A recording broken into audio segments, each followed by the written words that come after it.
Buenos días, mis hermanos, que el Señor les bendiga, que el Señor les guarde grande y poderosamente. Es un placer para mí, pues, compartir con todos ustedes en este nuevo día una nueva porción, una nueva enseñanza de la palabra de Dios, porque es el manual que nos va a permitir caminar seguros en la dirección correcta. Hoy quiero compartir con ustedes el tema conociendo a tu enemigo. En las grandes guerras, en una de las estrategias básicas que tiene una nación contra otra nación, es conocer, analizar, estudiar cómo ataca su adversario, su enemigo, cuáles son los puntos débiles. Y así en el deporte, en el área del boxeo también, los oponentes se analizan previamente en unos videos para conocer cómo es que funciona, cómo se mueve, cómo, por dónde tira el golpe, etc. Entonces, es muy importante nosotros como creyentes, ya que estamos en una guerra invisible, ya que nuestro enemigo no es el hermano, no es el vecino, no es mi cónyuge, no es mi hijo, sino que nuestro real enemigo y nuestra verdadera batalla es espiritual. Desde ese punto de vista, la guerra espiritual es el análisis y la participación activa entre la guerra espiritual invisible. Incluye, por supuesto, el estudio de las fuerzas opuestas del bien y del mal. Las estrategias de Satanás es muy importante conocerlas, y las estrategias espirituales para vencer a Satanás, ya que Dios nos ha dado unas herramientas eficaces. Cuando su palabra dice, no es con ejército, no es con espada, mas es con su Santo Espíritu. O sea, la única forma es estar llenos de su presencia, estar llenos del Espíritu Santo de Dios. Ya sabemos que el enemigo está vencido. Cristo lo venció en la cruz del Calvario. Pero por supuesto que en este diario vivir y en el ministerio que Dios te haya dado, pues nos enfrentamos cada día a desafíos, a decisiones, a obstáculos. Recordemos que Él vino para matar, hurtar y destruir, y Él es el padre de toda mentira. Entonces debemos aprender todo lo que podamos sobre las estrategias de ataque de Satanás. Debemos también entender las bases bíblicas de la victoria sobre Satanás y las fuerzas del mal. Estamos llamados pues en combate, es un combate de mucha unción, de mucha gracia, pero no la humana, esa unción y esa gracia que desciende de lo alto. Entonces todos nosotros debemos reconocer que todas las batallas de la vida, sean físicas, sean espirituales, sean emocionales, sean mentales, financieras, en fin, son solamente manifestaciones externas de una causa espiritual, ¿verdad? Entonces es muy importante que abramos en esta mañana nuestro sentido para poder entender, ¿verdad?, sobre este tema. Ahora, muy bien, como la base fundamental de nuestra vida es la palabra de Dios, es importante saber qué dice la Biblia acerca de esta guerra espiritual. Por supuesto que hay dos errores primarios que siempre predomina en las personas. Uno es sobreenfatizar esta guerra espiritual, mejor dicho, echarle toda la culpa a un demonio, cuando evidentemente hay consecuencias naturales producto de decisiones equivocadas que nosotros podamos tomar. Entonces ellos traen un conjunto de resultados adversos o negativos. Allí, por supuesto que nada tiene que ver el diablo, sino una mala decisión que yo tomé. Ahora, que puede haber una seducción, una influencia externa, por supuesto que sí. Y el otro problema es subestimarla, es ignorar totalmente que detrás de cierta circunstancia puede haber un mover, un interés espiritual maligno para que todo te salga mal, para que todo se te cierre, recordando que su función del diablo es matar, hurtar y destruir. Destruir, por supuesto, la convivencia, la unidad en la familia, porque Dios creó la familia para que se reprodujera. Entonces el diablo está atacando a la familia, al núcleo familiar, para crear hogares disfuncionales con la ausencia del rol paterno o con la ausencia de la madre. y esto origina, por supuesto, unas consecuencias nefastas que van a perjudicar directamente a los hijos. Entonces Él también vino para destruir la convivencia, la unidad, la visión que una congregación no debe perder, como es ir y predicar el Evangelio a toda criatura. Ese es el mandato universal que Dios nos ha dado. Por supuesto, pues que es importante conocer eso. Por ejemplo, número uno, debemos de entender que un poderoso ejemplo es cuando el arcángel Miguel, esto usted lo puede observar en Judas, en el versículo 9, como el más poderoso de todos los ángeles de Dios, no reprendió a Satanás en su propio poder. Fíjese lo que él dijo: que el Señor te reprenda. Esto está, pues, por supuesto, también en Apocalipsis 12:7. Dice que en el final de los tiempos Miguel derrotará a Satanás. Pero este arcángel utiliza la fuerza y el poder no de él como arcángel, sino el del Señor. Por eso dice: que el Señor te reprenda. Entonces, cuando nosotros nos encontremos en una situación demoníaca, de influencia, de conductas oscuras, pues, o de una enfermedad que ya discernamos que detrás de esa enfermedad hay un espíritu maligno, entonces nosotros tenemos que reprender en el nombre de Jesús, porque ese es el nombre sobre todo nombre, en el cual toda rodilla se doblará y toda lengua confesará que Jesucristo es el Señor. Entonces, eso es muy importante tenerlo en cuenta. También, como paso número 2, en Efesios 6:13 nos da una descripción de la armadura espiritual que Dios nos ha dado. Debemos estar firmes con el cinturón de la verdad, la coraza de la justicia, el evangelio de la paz, el escudo de la fe, el yelmo de la salvación, la espada que es su palabra, ¿verdad? La espada del Espíritu, y orando en el Espíritu. Entonces, todas estas son piezas de la armadura espiritual que representan para nosotros la garantía de que cuando se levante algún hombre fuerte, maligno, pues ellos sean derrotados. Hay tres funciones especiales de Jesús en relación con la guerra espiritual. Esto incluye lo siguiente: redimir al hombre del pecado. ¿Qué es esto? Es mediante la muerte de Jesús que una persona es liberado del yugo del pecado en el cual el enemigo lo había atrapado. Por eso en 2 de Pedro 2:19 dice: pues el que es vencido por alguno es hecho esclavo del que lo venció. Y también en Gálatas dice: estad pues firmes en la libertad con que Cristo nos hizo libres, y no estéis otra vez sujetos al yugo de la esclavitud, que es el pecado.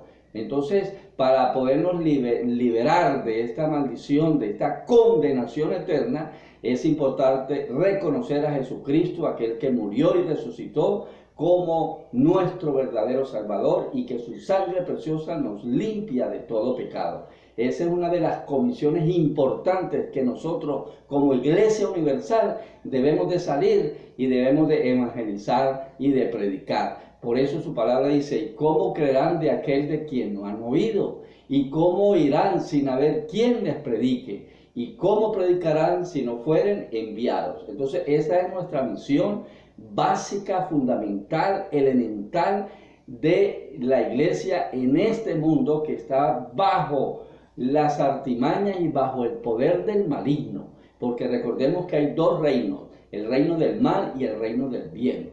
Y cada reino tiene su líder. En el reino del bien, por supuesto, nuestro líder, nuestro guía es nuestro Señor Jesucristo. Y en el reino del mal impera el liderazgo de Satanás, de aquel que es malo y perverso, y de aquel que vino a destruir. Bien, como otra de las funciones especiales de Jesús sobre este reino maligno es destruir las obras del diablo. Por eso en Primera de Juan, un versículo extraordinario, cuando dice: para esto apareció el Hijo de Dios, para deshacer las obras del diablo. Qué maravilloso y qué garantía nos da esta palabra, que donde asevera que para eso vino Jesucristo. Esto está en Primera de Juan 3:8. intercesión por los creyentes. En el cielo Jesús está a la diestra de su Padre, intercediendo por nosotros, por aquellos que estamos comprometidos en esta guerra espiritual. Esto significa que Él está hablando con el Padre a favor nuestro. Entonces, recordemos que si tenemos a alguien que nos está apoyando, pues tenemos, por supuesto, la victoria garantizada. Por eso en Romanos 8:34 dice, Cristo es el que murió, más aún el que también resucitó, el que además está a la diestra de Dios, el que también intercede por nosotros. Qué maravilloso es saber que Dios, ese gran yo soy, el que creó los cielos y la tierra, está a favor tuyo, está intercediendo por ti, te está aupando, te está apoyando, te está dando la cobertura sobrenatural. No tengas miedo, mis hermanos, en salir, en imponer las manos sobre un enfermo, porque recuerda que no es tu oración la que lo va a sanar, es el poder de Dios a través de la oración que levantará a ese enfermo y todo se disipará. Entonces, vemos pues cómo tenemos unas funciones especiales para nosotros poder vencer, ¿verdad? Entonces, ¿cuáles son las claves para el éxito en esta guerra espiritual? Pues ya lo vimos, ¿verdad? Ya lo vimos que también Cristo nos dio la victoria. Es también importante que en la medida que se acerca al final de los tiempos, se aproxima también, incluso dentro de los mismos creyentes, va a arreciar el ataque de Satanás. Por eso dice, también debes saber que en los últimos días vendrán tiempos peligrosos. Esto nos está advirtiendo el apóstol Pablo sobre estos tiempos peligrosos. Entonces, de manera pues que nosotros tenemos que utilizar esas herramientas, esos recursos sobrenaturales que Dios nos ha dado para poder estar firmes y resistir sus acechanzas. Bien, existen los reinos, el reino natural y el reino espiritual. Entonces, el reino natural existe en dos mundos. El natural, pues por supuesto, en este sistema donde estamos, que es donde nos vemos, que es donde tenemos sentido, donde podemos tocar las cosas, donde podemos ser escuchados y por supuesto que somos tangibles y visibles, en el cual somos dirigidos por un presidente de una república. Ese es el reino natural, pero también hay un reino espiritual. Por ejemplo, por eso en Corinto dice, hay cuerpos celestiales y cuerpos terrenales. Entonces, basado en esto, nosotros tenemos que estar alerta. Por eso cuando nosotros hablamos sobre el poder de Jesucristo a una persona que no es convertida, esta persona se le dificulta entender lo que nosotros decimos. Por eso en 1 Corintios 2:14 dice, pero el hombre natural, o sea, el que vive en este mundo, que no ha sido convertido, no percibe las cosas que son del Espíritu de Dios, porque para él son locura y no las puede entender, porque se han de discernir espiritualmente. O sea, todos aquellos que ya pertenecemos al reino espiritual, comandado por aquel que murió y resucitó, por ese gran yo soy, entonces nosotros sí podemos entender la terminología bíblica, podemos comprender cómo Dios obra, podemos comprender el poder sobrenatural que hay en Jesús. Pero los que no han sido convertidos, los que no han sido transformados, los que no han sido regenerados, para ellos todas estas cosas les es locura y no la pueden entender. Porque sencillamente tienen que nacer de nuevo. Como el Señor le dijo también en una ocasión a su discípulo Pedro, cuando Pedro le dijo, tú eres el Hijo de Dios viviente. Y el Señor le respondió, bienaventurado eres Pedro, porque eso, lo que tú dices y lo que tú entiendes, no te lo reveló ni carne ni sangre, sino mi Padre que está en los cielos. Entonces bien, es maravilloso comprender, por supuesto, que la guerra espiritual es multidimensional, lo que significa que es librada en tres dimensiones, mis hermanos. Una que es la batalla social entre el creyente y el mundo. La otra dimensión es una batalla personal entre el creyente y la carne. Y la tercera es una batalla sobrenatural entre el creyente y los poderes sobrenaturales malignos. Esto lo podemos analizar un poco más en Efesios 6:10. Quiere decir que toda persona viva está comprometida en cualquiera de estas dimensiones. El que no es creyente está solamente luchando entre él y el mundo, entre los afanes, entre la fatiga, entre las metas, los deseos, en fin. Entonces, pero los que somos espirituales ya estamos pasando en el tercer nivel, que ya nuestra lucha es sobrenatural contra los poderes malignos. No hay un campo neutral. Los no creyentes están bajo el yugo del mal y han sido llevados cautivos por las fuerzas del enemigo y son víctimas de la guerra. Sin embargo, nosotros, los creyentes, nos hemos librado del enemigo mediante Jesucristo y somos victoriosos, pero están todavía comprometidos en la guerra. ¿En qué sentido? En salir, en predicar, en evangelizar para arrancarle al reino de las tinieblas aquellas almas que están todavía en la oscuridad. Por eso su palabra dice que el que creyere ya no será condenado, pues ha pasado de muerte a vida. Muy bien, entonces, ¿dónde la batalla hace más furor? La guerra invisible está siendo librada aquí en la tierra. Por eso la palabra dice que el ladrón, que es Satanás, no viene a la tierra sino para hurtar, matar y destruir. Pero hay una promesa y una esperanza. Dice, pero yo he venido para que tengan vida y para que la tengan en abundancia. Maravilloso es su promesa y sobre estas promesas debemos de nosotros caminar firmes, ¿verdad? Para poder entender que no estamos solos, que nosotros, por supuesto, contamos con un capitán que nos garantiza la victoria.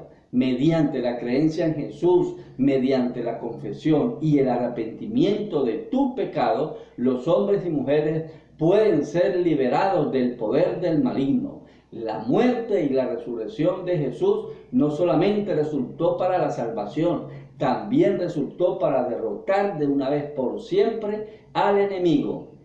Por eso, en 1 Juan 3:8, grábeselo, repítalo todos los días. Dice, para esto apareció el Hijo de Dios, para deshacer las obras del diablo.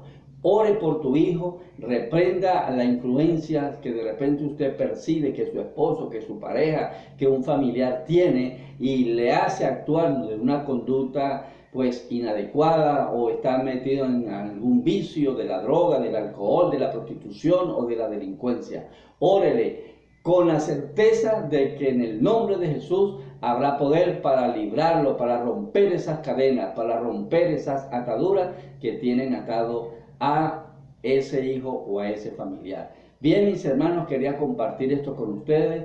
Alegrémonos, contentémonos porque no estamos solos. Dios está con nosotros y con esto termino cuando dice su palabra que si Dios está con nosotros, ¿quién estará en contra nuestra? Podrá haber estos enemigos invisibles, pero no podrán vencernos ya porque Cristo nos garantiza la victoria.